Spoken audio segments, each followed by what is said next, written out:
Hey, hey, hey, welcome, Fargo. It's another Talk of the Town Wednesday afternoon. I'm your host, Jon Adams. Next to me is Barry Savannah, the general manager of the Old Broadway. But before we get to Barry, I want to talk about what's happened in this past week. First of all, as you guys know, I've been struggling over at the MAPE trying to hit some golf balls. I want to give a shout out to Zach Birchie. Congratulations. This guy won the club championship with a torn bicep. He won it going away. I don't know if he won it going away. Anyway, he won. I just thought it's unbelievable. But what's in the news? Nothing really of importance that I want to talk about. I am, like I started with last week, I'm kind of done with it. You know, I'm done with it because the negativity is enough. You know, I don't watch TV anymore. I mean, rarely can I watch TV and not have something just bother you. But I will say this, for those of you who choose to stick your head in the sand, you get what you get. And what I mean by that is we can sit on the sidelines, and I said it before, for me, my life is if I don't take a hit by what's happening, I don't really care. You know, and I held that belief for a long time up until I had kids. And then everything changed. It changed in that now I have these two little guys that, you know, what type of world am I going to bring them up in? What type of world am I going to leave them? What are they going to have to look forward to? And so I'm looking at it. My sons are 28 and they're 26 and they're doing awesome. And now we got a grandson on the way. And it's like, we need to wake up. What's happening in the United States is not going to go away, okay? If Donald Trump leaves office tomorrow, we're still going to have all the same issues that we have today. And like I said, as a black person in the United States, I don't see any difference, okay? Honestly, every day there's some sort of struggle. Some of them are big, some of them are small. But I'm like, hey, we just keep it pushing. I'm going to work tomorrow. I'm going to go barbecue. I'm going to hang out with my friends. But it seems like people who haven't ever had to deal with this level of stress, the sky is falling. The sky is falling, and you know, what are we going to do? Woe is us. We need all these different things to happen. And I have Jabari on. I'm getting to something. As you guys know, I can be kind of long-winded. I started thinking about downtown Fargo. And I was thinking about it in terms of when I went to school, okay? And I can tell you guys, it's far less dangerous now than it was when I was going to school. And I find it laughable that I hear so many people saying, oh, crime is crazy, crime is, listen, because of the demographic and the size of Fargo and the fact that it's a college town, and then you have the influx of the people that came from the West with the oil boom, you're going to have a different crime statistic. And I need people to understand that because, you know, if you're from North Dakota, South Dakota, Minnesota, Wyoming, if you're from the Midwest, we don't really behave like a lot of the behaviors that we see. And I'm talking about even when I was growing up. And so when you look at it and you look at these crimes, 9 times out of 10, people have ties to other places, okay? And I can tell you, I'll never forget when I got to Morehead State, Coach Fortune made it perfectly clear that you were representing Morehead State University and the football team. Don't do anything that you have to apologize for, okay? Be proud of the fact that you're a dragon. When you're out, you represent Morehead State. Conduct yourself as such. And I'm going to say, for the most part, we did, but there were times when we were college students. But to me, it was like, well, these are the times of making mistakes. I certainly don't have those tendencies these days. But I'm getting at this.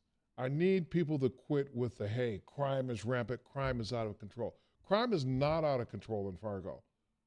And our law enforcement, despite what you want to believe, they do an outstanding job. And I can tell you that I hear it from my side too. And I'm like, you guys, go to Minneapolis if you want to, if you don't know what poor policing looks like. You know, it really is time to knock off this rhetoric, and it's funny because there are people pushing the agenda.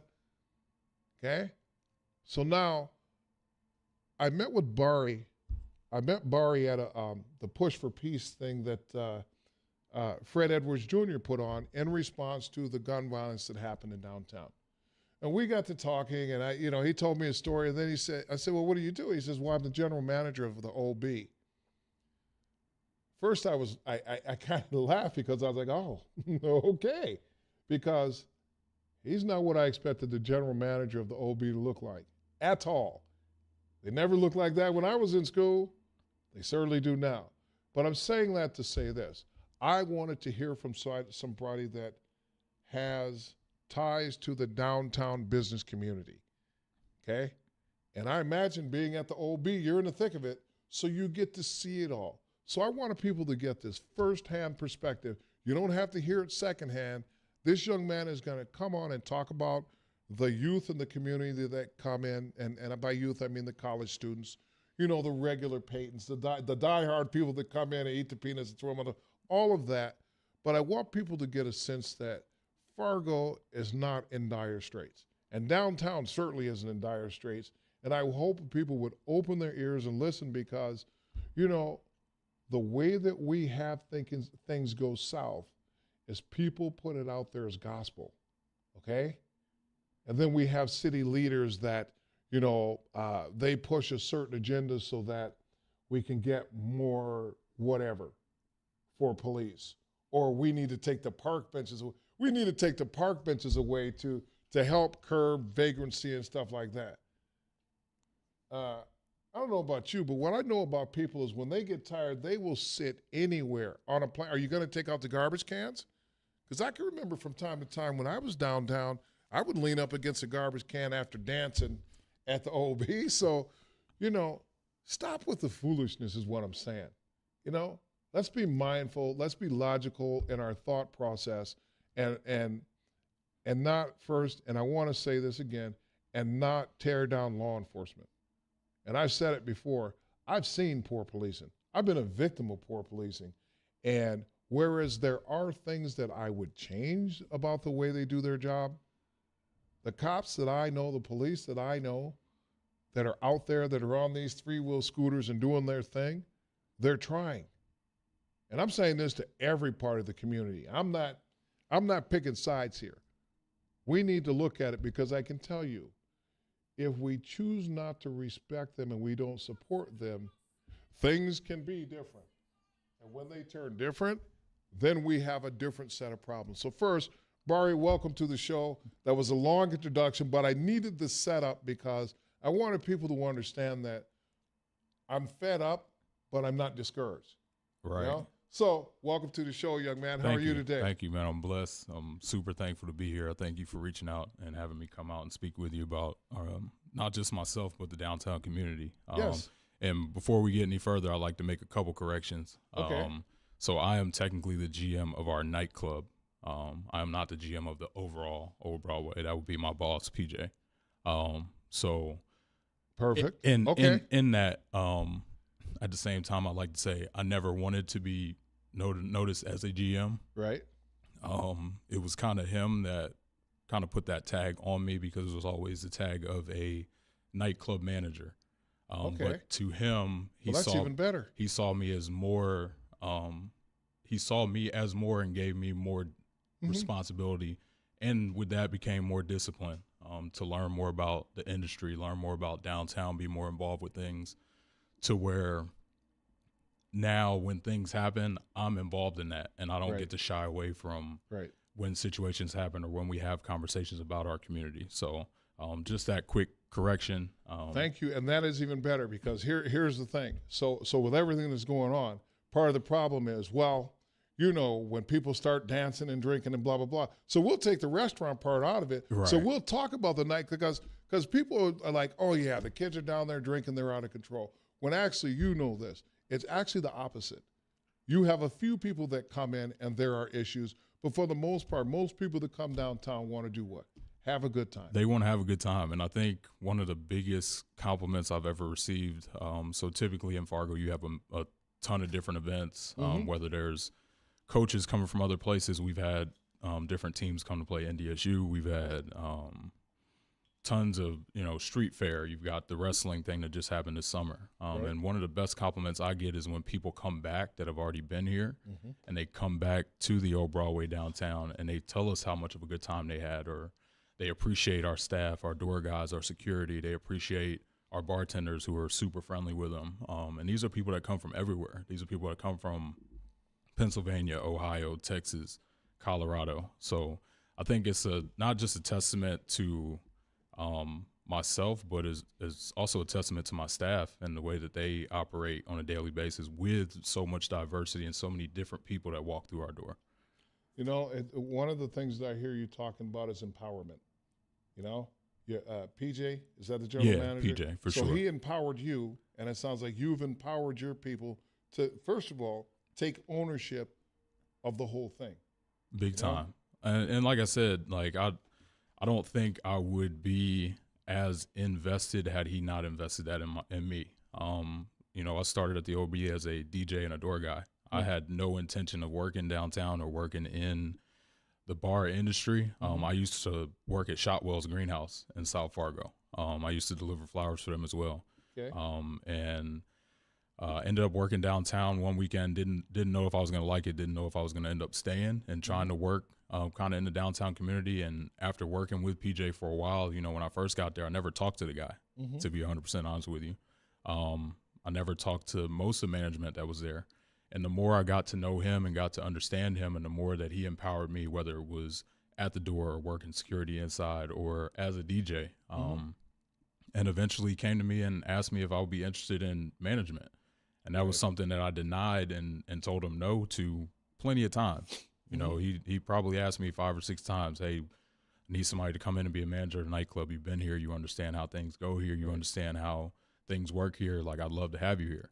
And like I said, I denied him probably a cool 5 or 6 times before I finally broke down and said, you know what, I can tell that he needs help, and this is something I'm willing to step in and do, which was super tough at that time because you go from working side by side with all these people to now you're managing your peers. So that was kind of a tough situation and a lot of growing pains in that, but he kept faith in me the entire time, and now we are where we are. Right. Big Game James says we're up against the break. When we come back, we're going to talk more about your transition from being part of the crew to managing the crew. This is Jon Adams for Talk of the Town. If you want to call in, the phone number is 701-293-9000.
the Town with Jon Adams. I was scribbling a couple notes, and as you guys know, across the room. Hey, welcome back to Talk of the Town with Jon Adams. I was scribbling a couple notes, and as you guys know, if I don't take my Adderall all over the place, and guess for the record, I've actually kind of weaned myself off on it. I haven't had any of that in about 2.5 weeks, and part of it is, for me, I want to know how I feel. So and every 6 weeks, I try to wean myself off of any of the painkillers I'm on, some of the other, like the Adderall, stuff like that. It's almost like a reset. And so I'm in that reset process, which also means that I'm going to be a little squirrely. I'm here with Barry Savannah, the general manager of the Old Broadway nightclub. There we go, my right? man. As well as, I don't want to call you a community activist, but you were at the Push for Peace. But, we're talking, and part of it is things that shape our life. Right. So you're doing your thing downtown. You see this tragedy happen, and that shaped you in a way where you're like, Now, me, I grew up, my mom and dad were, my dad was a minister, so they're heavy into the church, and then I had a bunch of influences that moved me to my mindset now. So you become the general manager, you're part of the crew. How did you get to the point where you're like, okay, I need to make the move? First of all, where did you get your leadership skills from? I'd say my leadership skills started, I would probably say with my grandmother. She's from North Carolina, like rural North Carolina, right. Hamlet, North Carolina, which is super small town. And then that kind of trickles down into my father and then into myself. And then on the other side of the spectrum, my mother she works extremely hard. She is 67 this year. Mm-hmm. Hey, moms. She's worked for Pearson Educational Company for probably the past 20 years. And, I've watched her bust her hump for so long. And I've watched my grandmother, who only got an 8th grade education when she was in North Carolina. I watched her bust her hump for years, working in homes, cleaning homes, nannying, doing little odd and end jobs. So I guess it really is a trickle-down effect for my family. And then my high school coach, who was like a father figure to me, Coach Needs, he always instilled working hard. I mean, if you talk to people that watched me grow up in high school, whether it was in sports or whether it was in school, my work ethic has always been there. I've always been known as a workhorse, even through to college at Minot State playing basketball. A lot of my teammates will tell you, man, I worked hard. I rarely lost a sprint or rarely lost a suicide or things like that. So it's just been something that's kind of been a part of my life the entire time I've been here, and it's something I take a lot of pride in as well, and I try to instill that in other people. And part of that is the why, right? Right.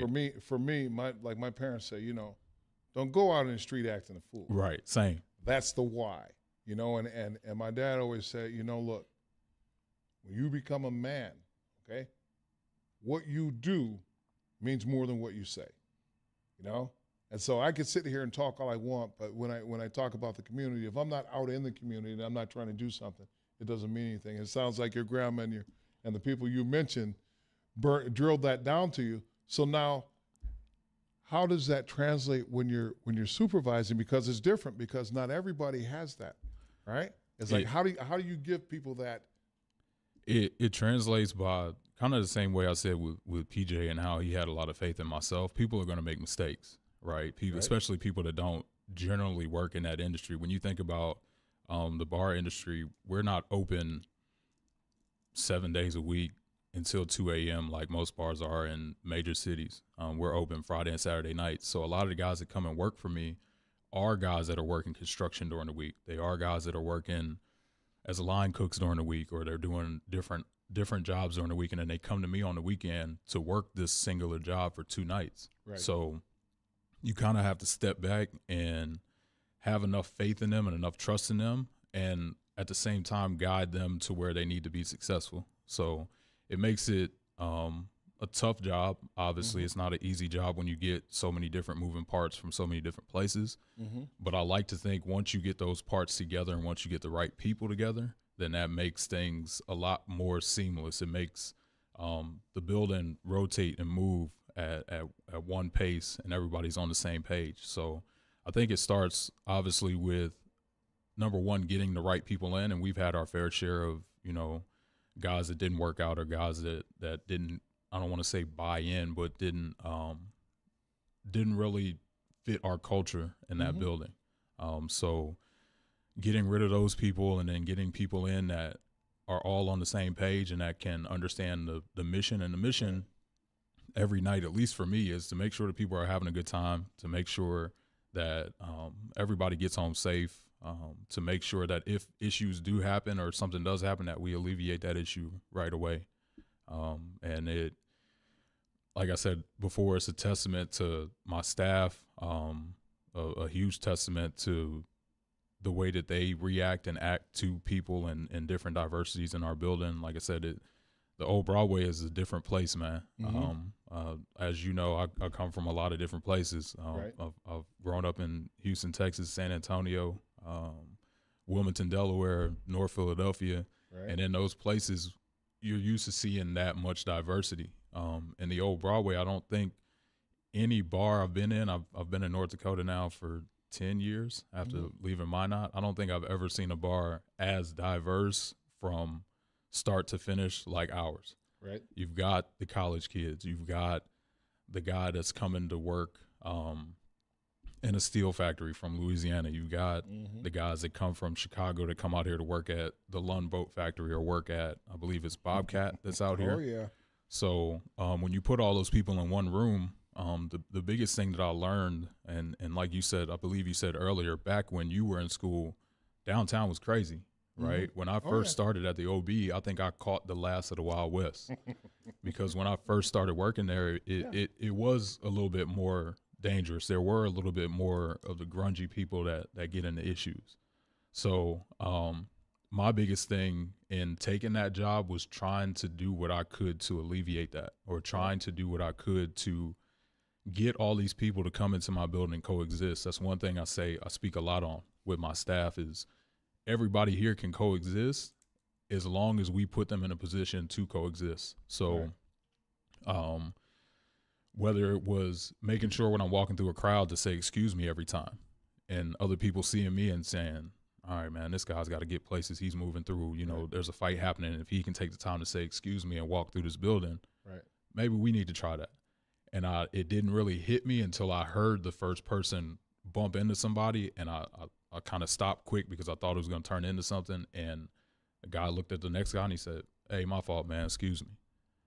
And that's when I realized all the things that I had planned on getting to and getting our building to were starting to work. Right. Because it's a culture. Like I said, it's a culture. Not only the culture, and basically what you're talking about is just basic respect. That's basically it. I think is part of the problem that we have now is that, I always told my sons, you have to have a code. You treat people with respect until they show that they don't deserve it. Then that's a whole nother conversation. But even in the whole number conversation, there's a level of respect you have to have for that person as you're beating them down or whatever happened. Exactly. Right? And it's funny because I bartended at a place called Kirby's, the corner that rocks. And it was eclectic, just like you're talking about. And the funny thing is that people really just want to have a good time, And you introduce alcohol in, and, personalities come out that probably shouldn't come out. But at the same time, if you speak to even drunk people, it's like, if you're like, hey, listen, I get it, right? That most of the time you can get some place where everybody's okay, But and part of what I see happening today, and I see it with our young people, is that the older generation isn't enforcing that's the way you should handle situations. I see a lot of people that interact with our youth where it's just harsh and it's this and it's that. It's like, wait a minute. You wouldn't talk to anybody like that. So why are you talking to these young people like that? And then they, I got guys call me old school. Oh, come on, old school. Oh, man, OG. Right, OG. But it's still respectful, And like I say, when I'm working in the schools, you have to dress these young people like they are wise beyond their years because, in fact, they are. They have access to the entire world that didn't exist when we were young. So think about the pressure that they go through, you know? And I always said, if you put yourself in somebody else's shoes in every situation, you'll be okay, you know? So one of the things I wanted to talk to you about, because we do have to get to you and I and Dr. Hogan and Fred and a host of others, we recognize that we need to engage our community, okay? And we need to look at the things that are happening in our community, and we need to start doing something. And part of that is unity in action. Part of it is the push for peace. Have you always been that forward with it, or is this something where you were like, hey, wait a minute, I need to be involved? I think I've always been, like I said earlier when I spoke about our building, it's something I've always been forward with, just in general, Okay. because in life, like we just spoke on, the biggest, most fundamental issue is that initial respect, Right. So, I hate to keep bringing it back to the old Broadway, but when I interact with different people, I think that's why I'm able to interact with the freshly 21-year-old college kid, or the 28-year-old bride that's coming in with a bachelorette party, or the guy that comes from a neighborhood like mine that I can directly relate to. Excuse me. That I can directly relate to. And the reason I'm able to do all that is because I have a basic fundamental respect for everybody, until you give me a reason to not have that respect for you. And it's rare that people give me that reason. And even when they do, even back to my grandma, she always told me, you never do anything out of spite. And I think that's where a lot of these issues arise, is because so many people want revenge, or so many people want that get back for something that's happened to them. And if we learn to kind of put that to the side and understand, people make mistakes, especially when you're out drinking and having a good time. People make those mistakes. Take a beat. So I would say my entire life, like I've tried to be a little bit more forward thinking and try to be involved in different situations, whether it be the community or whether it be in school or anything for that matter. And part of that comes from the way we grow up. I tell people, I've seen some things, and it's like, man, no, there's a better way to go about it. Big Game James says, speaking of seeing things, I got to see my way to this commercial. When we come back, we're going to talk about some of the community development options that we have. We're going to talk about the youth development piece. This is Jon Adams for Talk of the Town. If you want to call in, the phone number is 701-293-9000.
Hey, welcome back to Talk of the Town with Jon Adams. Just a little Jay-Z rolling through the set.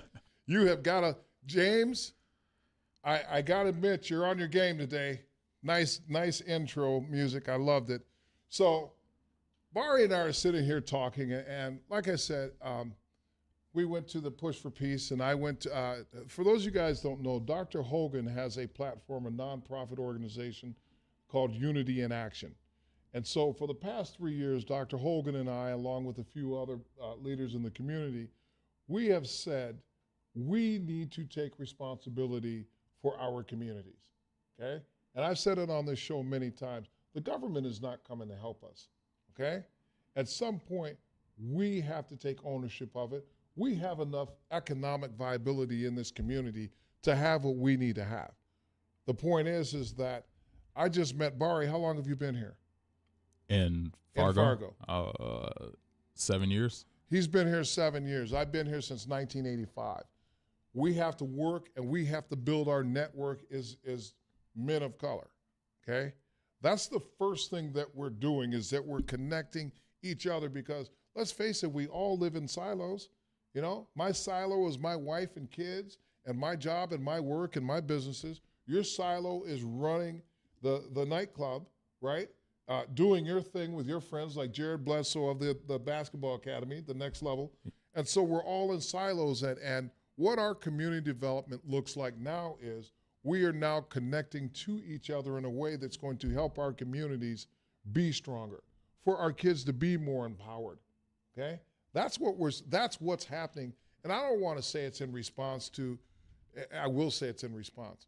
So it's in response to the fact that DEI doesn't exist. A lot of the programs that helped me get to college no longer exist, that were built for people that look like me no longer exist. So now if that's true, then there are a lot of kids that probably grew up like me, which was poor, that won't have the opportunity that I have because they don't exist. Well, now we have to make those opportunities. And so us connecting like this, having these conversations, strategizing and figuring out how we can move to the next level as a community is where it's at. And like I said before, we don't want to take over Fargo. Wouldn't want that responsibility. We need to be an integral part of the fabric of this community because it is diverse. No different than Hispanics, no difference than the Muslim community, the Chinese, everybody, okay? So we're seeing what we can do so that we are viable in a meaningful way to meet the needs of our community. Along those lines, I always said it starts with young people. And so we had the back and forth, and you would say, you know, the OGs, they're doing their thing, and now we're gonna bridge the gap and we're gonna bring it to the young people. And it's like, that's what we're seeing. So Unity in Action is going to promote, you know, we're gonna have monthly conversations where we're looking at the needs of the community. You know, we're gonna have youth empowerment circles that are going to engage people. So on that spectrum, where do you gravitate or you see your fit, and in your silo, who are the people that are helping you get to where you need to be? I would give a huge shout out to Fred Edwards, to be honest. He's the godfather of youth development in this community. He's probably the one that helped me finally realize that I do need to pour a lot more into the youth that are not just here but wherever I'm at. Right.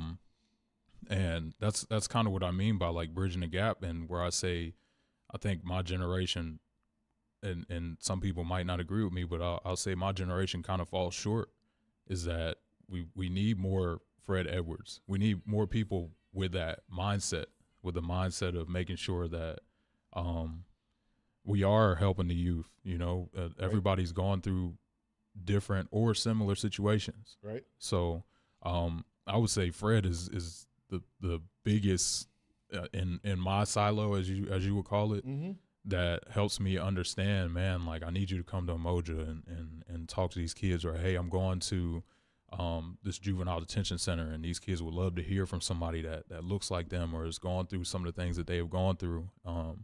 So I would 100% say that in any capacity, whether it's the conversation, whether it's being there physically, being there mentally, emotionally for kids that kind of get lost in the fold, you know, especially for kids of color.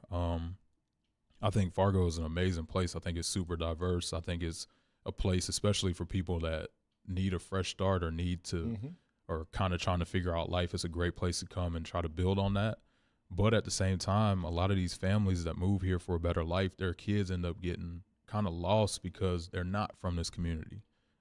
They do feel froze out at times. And if we don't have the voices of the people around them to help them understand, like, hey, you can actually fit in here.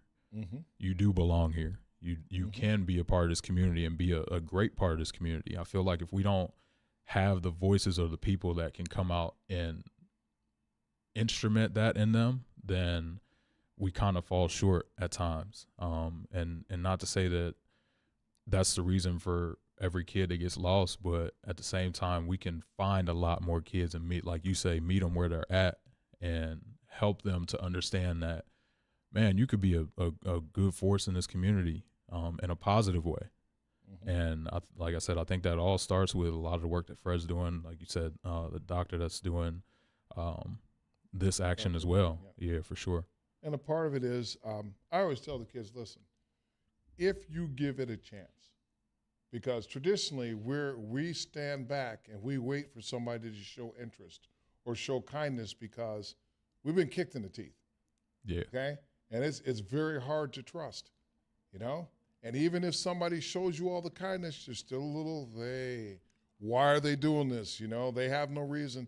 You know, I had people that invested in my life, and I'm like, I'm keeping these people at an arm's length. Same. And it really is weird when you have an epiphany that they really don't want anything but your best interest, and they don't look like you, okay? Because I can tell you where I came from, it was like, don't go up there messing with those white folks. Man, okay? Same. And that's just, hey, that was my mom and dad, okay? But that was the reality. And then when I got up here, there were so many people that were like, hey, man, you got to go to class. Hey, man, go over here and get this job. You know, when I started my business, hey, go see this guy. You know, he can get you all squared away. And none of these people along the way had anything. There was nothing to gain from them doing that. And so when I'm speaking to the kids in the high school, and all of them, but specifically letting these kids, hey, listen, you've got to be open to what Fargo really is. And I don't want to say the land of opportunity, but like I said, if you don't have a job in Fargo, it's because you don't want to work. For sure. You know, if you don't have the opportunities that you should have, you're not taking advantage.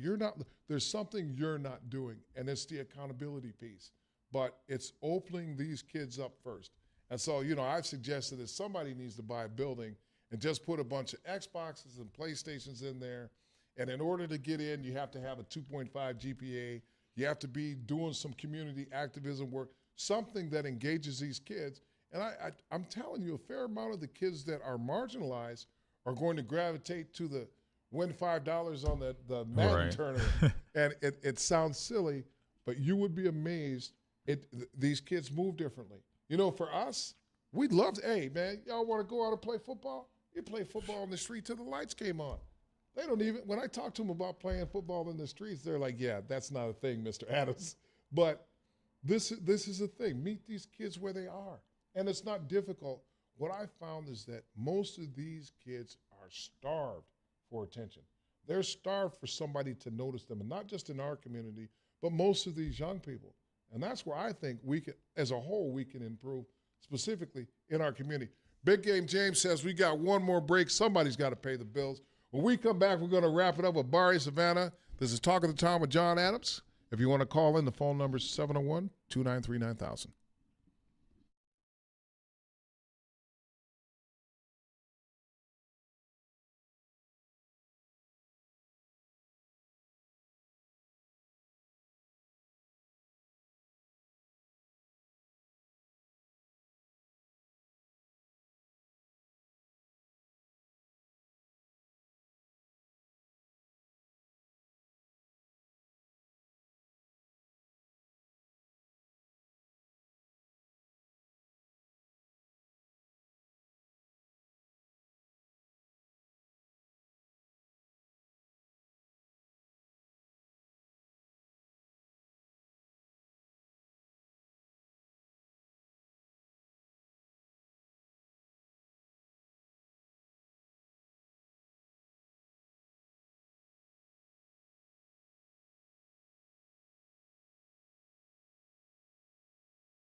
Hey, welcome back to Talk of the Town with Jon Adams. I'm here with Barry Savannah, the general manager of Old Broadway Nightclub.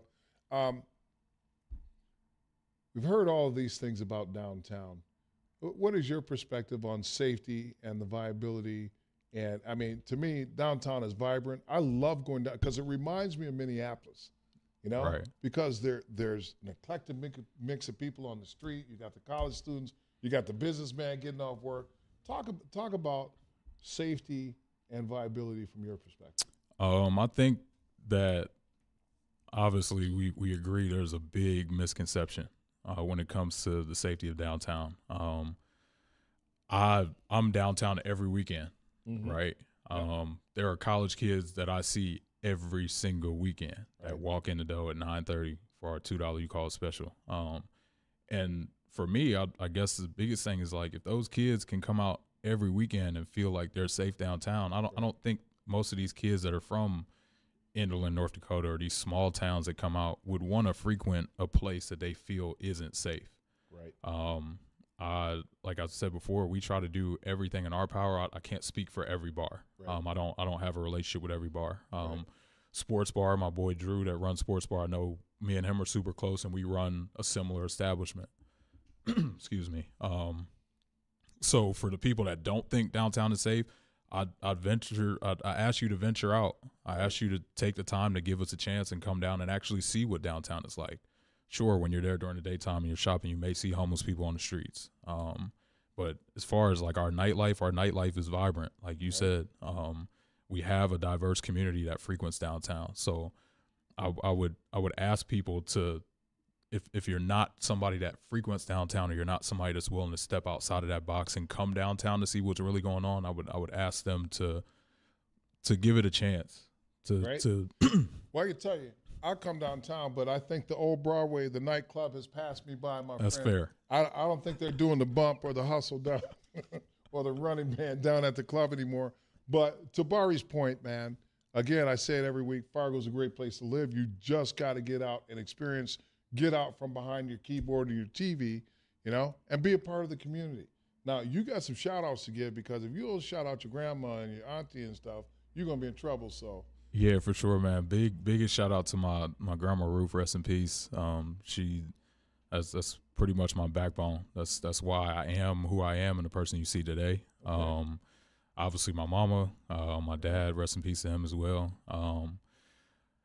High school coach, Coach Needs, who's, like I said, was like my father figure, and an integral part of where I am today and the reason I am here. Assistant coach from Minot State, Coach Nelson, who's at Northern State now as an assistant. That's my dog. Why not Minot? Man, why not Minot? Because it's freezing for no reason. Big shout out to JD Shotwell at Shotwells and his father as well, Papa Shot, man. They took a chance on a kid. Papa Shot, my guy. They took a chance on a kid that they didn't know a whole lot about. And like you said earlier, they were the people that didn't want anything from me, but were willing to give me an opportunity to better myself. So that is Fargo. In a nutshell, that is Fargo. Barry, I want to thank you for coming on. Guys, it looks like we're all done for this week. Listen, man, I say it every week. Get out, be a part of the community. Let's keep this thing going and be strong. On a other note, are you a Vikings fan? I am not. Okay, we're done talking to you. Houston Texans. Anyway, hey, go Vikings, go Drags, and go Bison. I want to thank you guys for tuning in. Thank you for being on the set. And as always, stay black.